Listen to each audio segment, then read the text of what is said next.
Hola chicos y chicos, mi nombre es María Alejandra Trucío, soy bióloga marina de Perú y en este capítulo de Exploradores les voy a hablar sobre la corriente peruana de Humboldt, la parte de Perú y bueno, luego eventualmente hablaremos de la parte de Chile. Bueno, los contenidos para este capítulo hablaremos de 3 animales claves en el ecosistema peruano, que serían el pingüino de Humboldt, la anchoveta y el lobo fino. Y de ellos vamos a aprender pues su descripción, dónde están, cuál es su reproducción, algunos hábitos de vida que ellos tienen, cuál sería su estado de conservación y sus principales amenazas, y pues un llamado a la acción para ayudar a estas especies. Bien, empezaremos por la descripción del pingüino. El pingüino de Humboldt es una ave marina no voladora que se caracteriza por tener una gran mancha rosada en la base del pico, como lo podemos ver en la imagen, y una sola banda negra en el pecho, el cual está cubierto de plumas blancas. La espalda y las aletas están cubiertas de plumas negras, al igual que sus patas, que también son negras, y su pico tiene una pequeña franja blanca. El inmaduro de esta especie generalmente no se diferencia del pingüino de Magallanes, que es otra especie que habita en Chile, puesto que aún no se ha desarrollado su mancha rosada, pero generalmente los adultos de esta especie se pueden identificar por esta gran mancha. Llega a medir entre 65 a 70 centímetros y a pesar alrededor de 4 kilos. Esta especie recibe su nombre debido a que vive en la corriente peruana de Humboldt, la cual se distribuye a lo largo de toda la costa peruana y chilena. Normalmente podemos encontrar a esta especie desde Isla Foca en Piura al norte del Perú, como podemos verlo aquí en este mapa, hasta, hasta la isla Huafo Chiloé al sur de Chile, aunque también se han registrado en Ecuador y en otros países de Centroamérica. Habita normalmente en playas e islas guaneras alejadas y generalmente se le encuentra nadando en las aguas frías en búsqueda de alimentos. El pingüino es una especie monógama, que quiere decir que mantiene una misma pareja durante toda su vida. Su época reproductiva empieza en marzo y normalmente tienen 2 puestas al año si las condiciones son favorables. La primera se da en abril y mayo y la segunda en septiembre y octubre, por lo que esta especie puede ser vista durante todo el año. Como podríamos observar en el video, los pingüinos construyen su nido haciendo pequeños agujeros en el suelo cubierto de guano o también encontrando agujeros y grietas en las rocas. Cuando el guano es retirado del suelo, se le dificulta al pingüino excavar, lo cual disminuye bastante su éxito reproductivo. El guano se utiliza para crear fertilizantes, por lo que durante mucho tiempo ha sido bastante explotado. La incubación de esta especie dura entre 40 y 42 días y es llevada a cabo por ambos padres, quienes permanecen con los pulmones después de la eclosión del huevo, o sea, después de que nacen, durante más o menos 20 días. Luego de esto, como podremos ver en el video, los pingüinos bebés son llevados a una especie de guardería grupal en donde están todos los otros polluelos y aquí van a pasar entre 2 a 2 meses y medio siendo alimentados por sus padres diariamente, quienes van a salir a buscar el alimento y volver.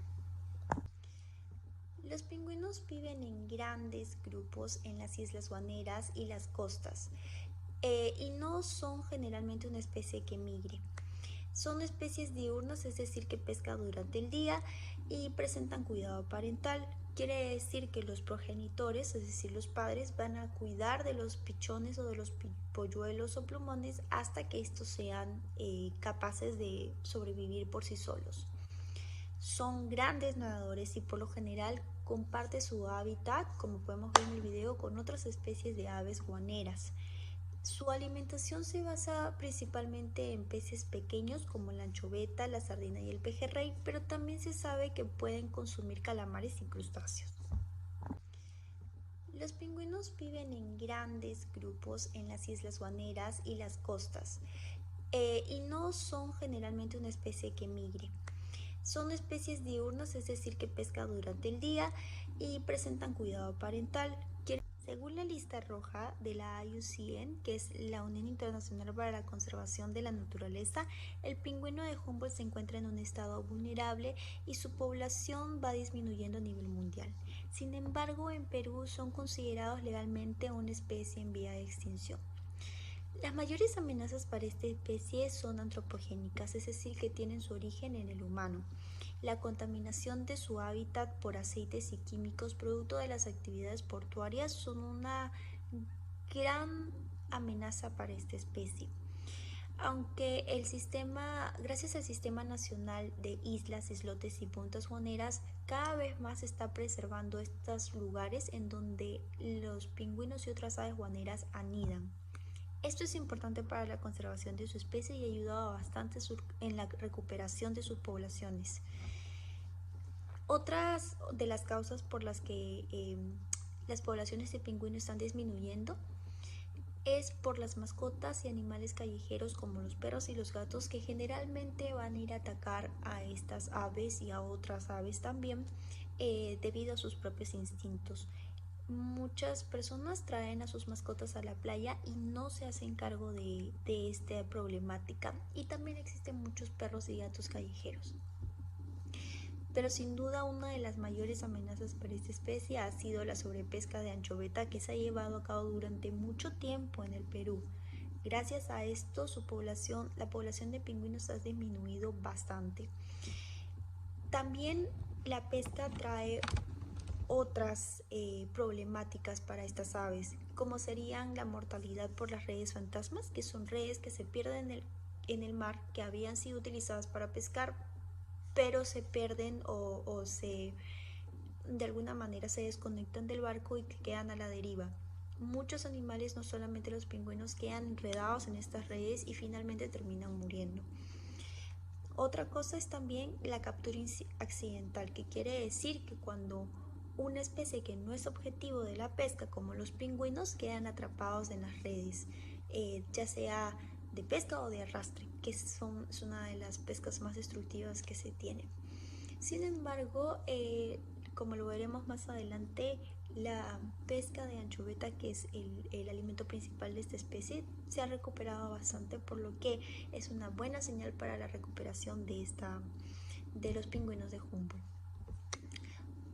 Otras causas más naturales o amenazas naturales para esta especie serían el fenómeno del Niño, el ENSO, que se da periódicamente por esta parte del Pacífico, y son causas naturales de la disminución de la población de los pingüinos. Sin embargo, se prevé que gracias al calentamiento global, el aumento de la temperatura en el mar se vea estrechamente relacionada con la disminución de pingüinos de Humboldt en el Perú.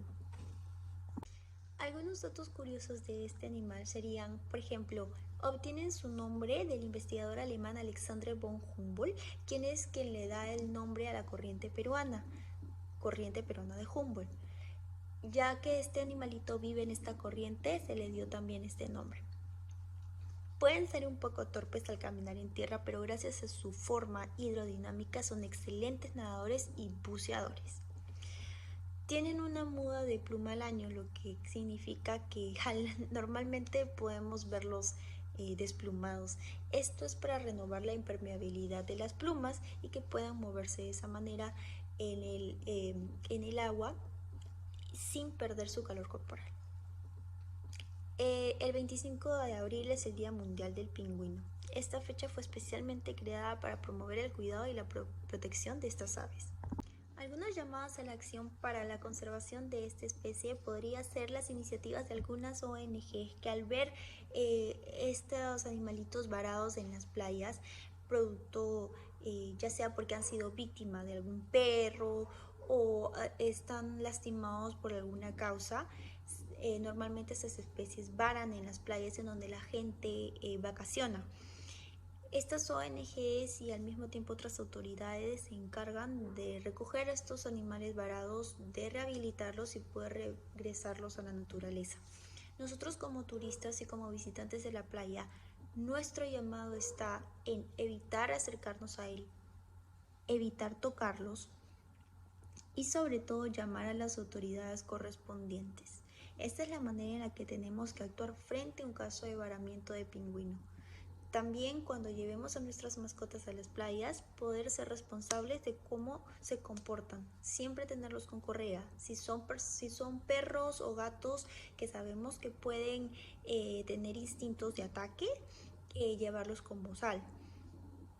Y lo más importante es siempre recoger sus necesidades para evitar que ensucien la playa. Espero que esto les haya ayudado. Muy bien, continuamos con la anchoveta en Graulis ringens. La anchoveta es una especie pelágica de talla pequeña que no alcanza más de los 20 centímetros de longitud total en su cuerpo. Es alargado y poco comprimido como la forma de una bala. Su cabeza es larga y el labio superior forma una especie de pico. Su labio inferior se prolonga como lo podemos ver en la imagen y forma una especie de bolsa que le va a servir para filtrar su comida. También tiene ojos muy grandes y su color varía entre azul oscuro y verdoso en la parte dorsal, es decir, en la parte de arriba, y plateada en la parte del vientre. Sus aletas a menudo se pueden ver un poquito amarillentas cuando está fuera del agua. La anchoveta se distribuye a lo largo de todo el litoral peruano y chileno y se diferencia aquí en esta parte del Perú en dos stocks: el stock del norte y centro, donde se registran las mayores concentraciones de esta especie, y el stock del sur, que está en el sur de Perú y el norte de Chile. Durante los periodos de captura se le puede encontrar hasta los 60 millas náuticas y en una profundidad no mayor de 100 metros. Normalmente vive en aguas moderadamente frías, y esto quiere decir que cuando la temperatura del agua varía, también podemos ver un desplazamiento de las poblaciones de anchoveta. En cuanto a su reproducción, la anchoveta tiene sexos separados y alcanzan su madurez sexual a aproximadamente los 12 centímetros. Ya que son peces, no hablamos de edades, sino hablamos de tallas, ya que a un cierto tiempo alcanzan una cierta talla, y es allí en donde van a entrar en su madurez sexual. En las pesquerías normalmente se maneja de esta forma para hacer más fácil la identificación de los peces. Normalmente se busca que los peces sean maduros sexualmente para ser capturados, ya que esto asegura la supervivencia de sus poblaciones. Esta especie tiene su reproducción mediante huevos, y esto se da externa al pez, es decir, de una fecundación externa. Las hembras desovan y luego los machos también lo hacen, y los huevos van a ser fertilizados en el agua, no dentro del pez, sino en el agua. Y este embrión se va a ir desarrollando como parte primero del plancton y después va a formar parte del nécton, que es la agrupación de todos los peces. El desove de la anchoveta ocurre casi todo el año. A desove nos referimos cuando bota o expulsa sus huevos. Esto ocurre casi todo el año, pero tiene dos periodos de mayor intensidad, que vendrían a ser uno en invierno, entre agosto y septiembre, y otro en verano, que se da entre febrero y marzo.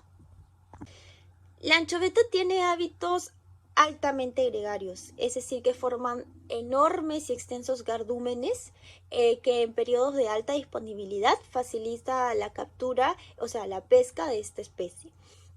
Es una especie plantófaga por excelencia, lo que quiere decir que va a consumir y va a alimentarse de plancton. Por eso es que podemos ver que su boca se abre de esta forma, dejando que ingrese el agua con el alimento, y el alimento se va a quedar atrapado en sus agallas, en la parte de aquí de su cuello, de lo que vendría a ser su cuello.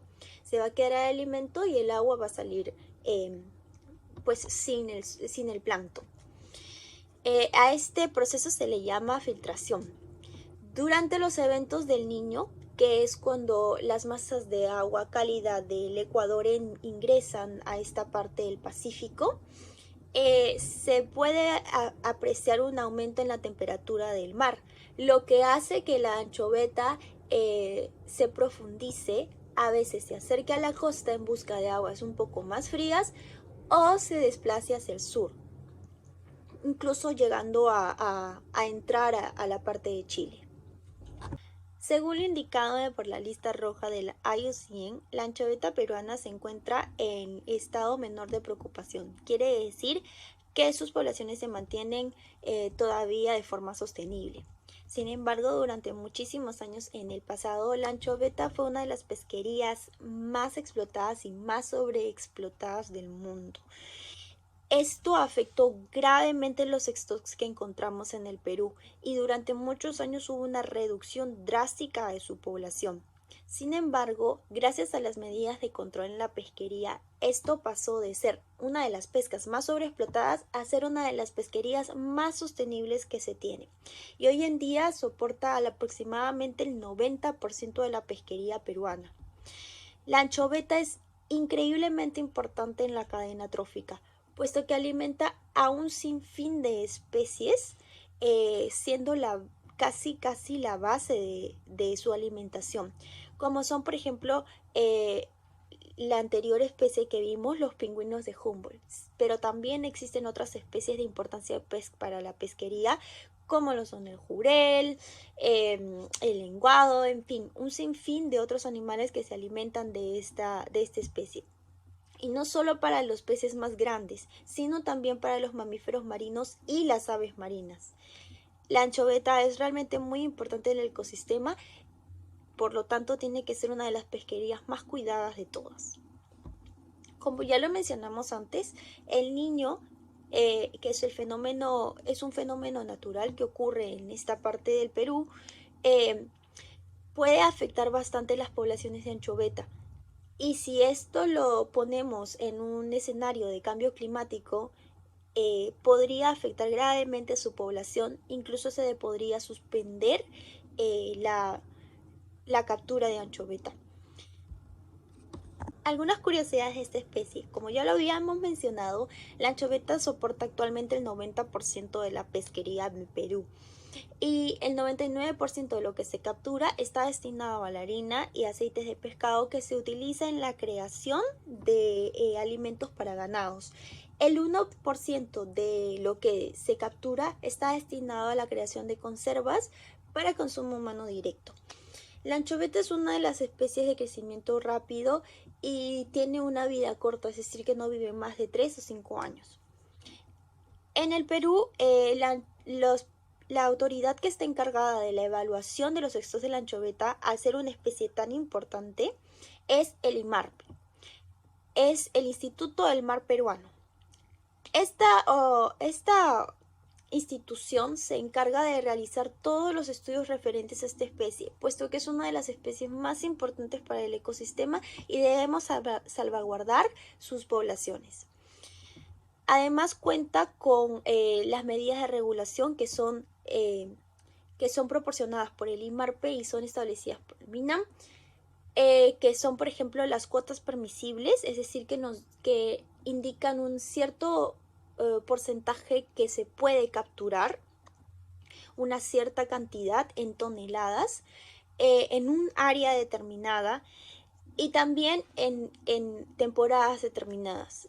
Puede tener vedas cortas entre 3 o 5 días para proteger a los juveniles, que son los ejemplares menores de 12 centímetros, y también tienen vedas en los periodos de máxima intensidad de desove, que ya lo mencionamos anteriormente, que es en febrero y marzo, y en agosto y septiembre. Muy bien, ahora hablaremos del lobo fino Artocephalus australis. Este es un animal que presenta un dimorfismo sexual, que quiere decir que los machos y las hembras son diferentes.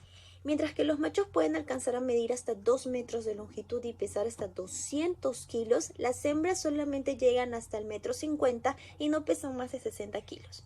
El color de su piel predominante es el gris perla y presenta pelos más largos en la parte superior de la piel, formando una especie de cresta que no llega a ser una melena. El lobo marino puede presentar coloraciones de gris rojizos en la parte del abdomen. En cuanto a su distribución, este otárido es una de las especies que posee la distribución más amplia en toda Sudamérica. Abarca en el Océano Pacífico toda la costa chilena hasta el centro norte del Perú, por Isla Focas, y por el Atlántico, por el otro lado, abarca toda la costa argentina, incluyendo las Islas Malvinas, hasta la isla San Marco en Uruguay. El hábitat en el que normalmente se les encuentra es generalmente costas rocosas a las que es muy difícil ingresar o acceder por tierra, es decir, que solamente se puede acceder por el mar.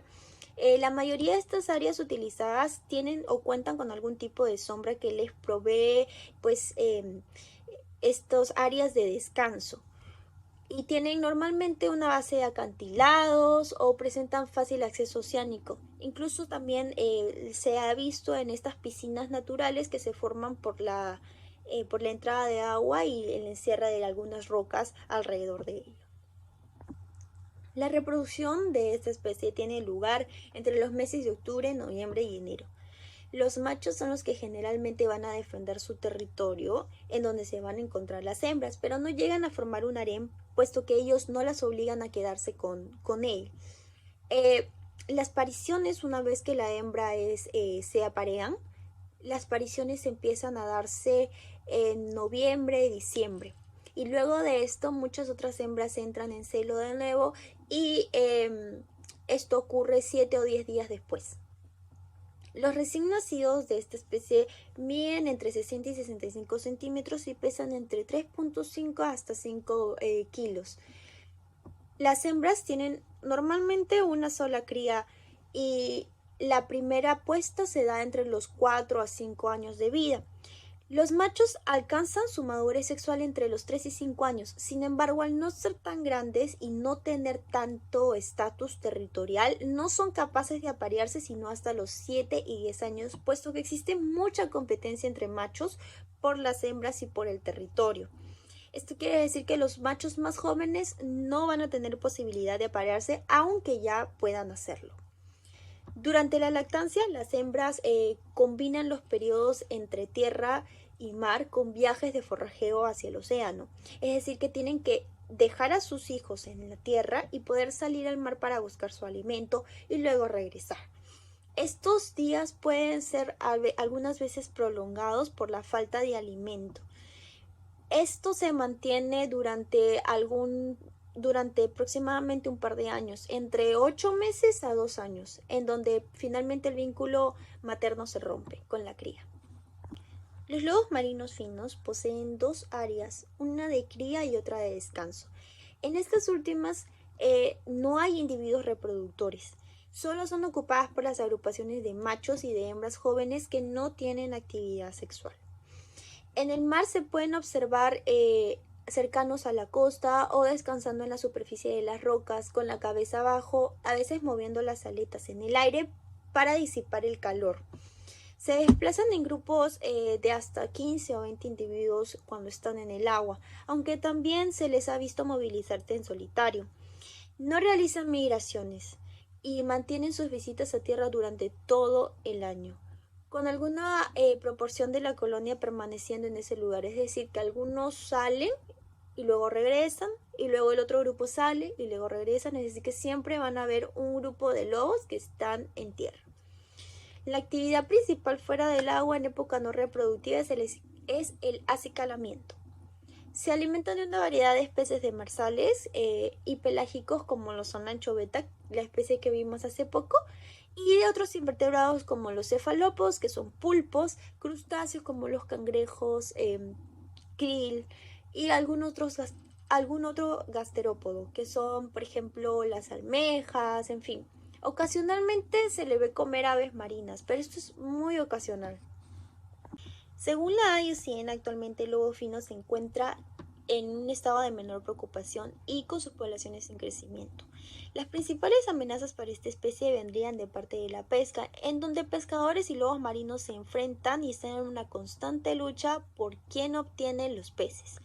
Muchos pescadores han llegado incluso a asesinar lobos marinos, ya que estos se meten en sus redes y las rompen, redes que pueden llegar a ser muy costosas. Los lobos han aprendido a ya no pescar en un área natural, sino ir de frente a estas agrupaciones de peces por las redes, romper las redes y poder conseguir su alimento de esta manera mucho más fácil. Esto en parte también se ha dado por una disminución del alimento en su área natural. Otras amenazas pueden ser la contaminación de los mares, principalmente por plásticos, y la contaminación por minería. Otras amenazas serían, como hemos podido observar, la reducción significativa de su alimento, puesto que esto impide que las hembras que están en cuidado de sus bebés regresen rápido a tierra, y muchos bebés mueren por falta de cuidado, ya que las hembras tienen que pasar muchos periodos mucho más largos en el mar buscando su alimento, y esto disminuye significativamente el éxito reproductivo. Algunos datos curiosos del lobo marino fino son: pueden alcanzar velocidades de hasta 32 kilómetros por hora en el agua. En la tierra, los lobos marinos respiran por la nariz. Sus fosas nasales se cierran instintivamente cuando se sumergen en el agua, es decir, que ellos siguen respirando por la nariz. El promedio de vida de un lobo marino es de hasta 20 años, y en cuidado del humano pueden llegar a vivir hasta 30 años. Y esto ha sido todo sobre la costa peruana, sobre las 3 especies de la costa peruana que hemos estado revisando. Espero que se hayan divertido mucho y nos esperamos en el próximo capítulo, Costa Chilena.